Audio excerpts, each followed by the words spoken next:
There was once a man who dared to stand against a system built on injustice. His name was Nelson Mandela. He believed in freedom, in equality, in a better future for his people. But standing for what is right came with a heavy price. He was arrested, he was silenced, and then he was locked away.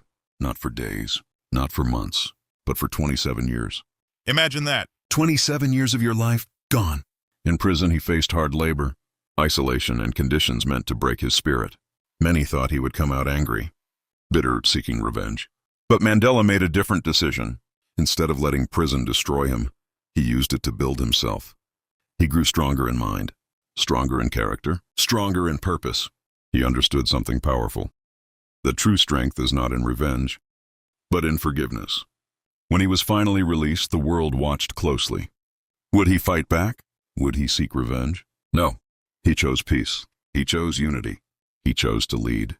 And not long after, the same man who was once called a prisoner became the president of South Africa. His story teaches us this: your circumstances do not define you. Your pain does not control you. And no matter how long the struggle lasts, you can still rise. Because greatness is not about what happens to you. It's about who you choose to become through it.